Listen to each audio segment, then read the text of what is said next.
और इसी बीच एक बड़ी खबर इस वक्त आ रही है। हाथरस हादसे का मुख्य आरोपी मधुकर गिरफ्तार। यह बड़ी खबर है। देव प्रकाश मधुकर की दिल्ली से हुई गिरफ्तारी। आरोपी मधुकर को यूपी पुलिस को सौंपा गया है। मधुकर पर 1 लाख रुपए का इनाम घोषित किया गया था। हादसे के बाद से फरार चल रहा था देव प्रकाश मधुकर। यह बड़ी खबर इस वक्त आ रही है। आपको बता दें कि यह बड़ी गिरफ्तारी फिलहाल हाथरस हादसे का मुख्य आरोपी मधुकर गिरफ्तार हो चुका है। देव प्रकाश मधुकर की दिल्ली से गिरफ्तारी हुई है और आरोपी मधुकर को यूपी पुलिस को सौंपा गया। मधुकर पर 1 लाख रुपए का इनाम था। हादसे के बाद से लगातार देव प्रकाश मधुकर फरार चल रहा था। बड़ी खबर है। दिल्ली के नजफगढ़ से बताया जा रहा है कि गिरफ्तारी हुई है। 1 लाख रुपए का इनामी था। जब से यह हादसा हुआ था तब से लगातार फरार चल रहा था। बड़ी खबर है। मुख्य आरोपी के तौर पर देव प्रकाश मधुकर का ही नाम एफआईआर में है और ऐसे में यह गिरफ्तारी कई पहलुओं से कहा जा सकता है कि पूरे मामले को ओपन कर सकती है, पुलिस की जांच को आगे बढ़ा सकती है। एसओजी और एसआईटी की टीम को भी इससे जांच पड़ताल करने में मदद मिलेगी। और बड़ी खबर है कि फिलहाल इस गिरफ्तारी के बाद इस वक्त देव प्रकाश मधुकर को यूपी पुलिस के हवाले कर दिया गया है, जिसके बाद अब पूछताछ का सिलसिला आगे बढ़ाया जाएगा। तो हाथरस हादसे का मुख्य आरोपी मधुकर गिरफ्तार हो चुका है।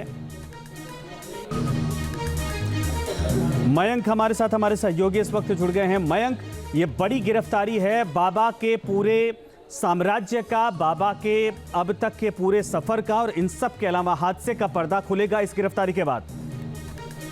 जी, मैं आपको बताऊं संजय, जिस तरह से ये जो गिरफ्तारी हुई है, जिस गिरफ्तारी होने के बाद में जो वकील ने जो इसका इलाज चल रहा था, इलाज चलने के बाद में वकील ने जो दिखाया है एपी सिंह ने जी कि हमने पुलिस को सरेंडर किया है, लेकिन कहीं ना कहीं ये जांच का विषय चल रहा है, क्योंकि जो वकील दिखा रहा है वह जांच ये भी बोल रहा है कि हम खुद ही सरेंडर कर रहे हैं, पुलिस गिरफ्तारी नहीं कर रही है। लेकिन बात ये चलती है कि यूपी पुलिस को इन्होंने गिरफ्त में किया है, गिरफ्तारी नहीं हुई है, गिरफ्तारी हुई है और गिरफ्त भी हुई है। मैं आपको बताऊं, क्योंकि जिस तरह से जाँच चलेगी हो सकता है हाथरस में बड़ा कल खुलासा। जी, ये बताइए, दिल्ली में इसकी गिरफ्तारी बताया जा रहा है कि नजफगढ़ में हुई है, तो यूपी पुलिस पहुंची थी या दिल्ली पुलिस ने गिरफ्तार करके सौंपा है यूपी पुलिस को?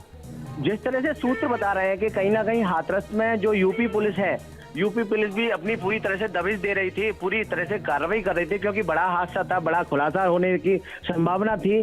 और जिस तरह से 122 जाने गई थी और जो बाबा था, बाबा ने परमिशन ली थी। जिस तरह से बाबा परमिशन लेके फरार हो गया, क्योंकि बाबा ये भी बताया जा रहा था कि वे अंतर्यामी है, क्योंकि हम परिवार से बात कर रहे थे, बात करने के बाद में बाबा के कुछ कमियां भी पाई जा रही थी।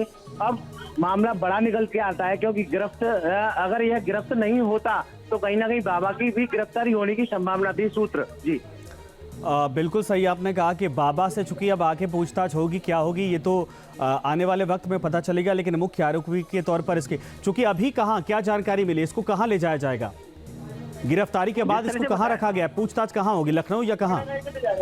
जिस तरह से बताया जा रहा है कि एसआईटी की टीम जो थी और एसआईटी टीम गठित की गई थी, और गठित होने के बाद में योगी आदित्यनाथ ने पूरी तरह से कहा था कि अगर कोई भी आरोपी होगा तो चाहे वो कोई भी सही, उसको बख्शा नहीं जाएगा। और उस ठीक है मयंक, सही आपने कहा, धन्यवाद इस पूरी तमाम जानकारी के लिए। बड़ी खबर इस वक्त आ रही है। बताया जा रहा है कि फिलहाल देव प्रकाश मधुकर की गिरफ्तारी हुई है।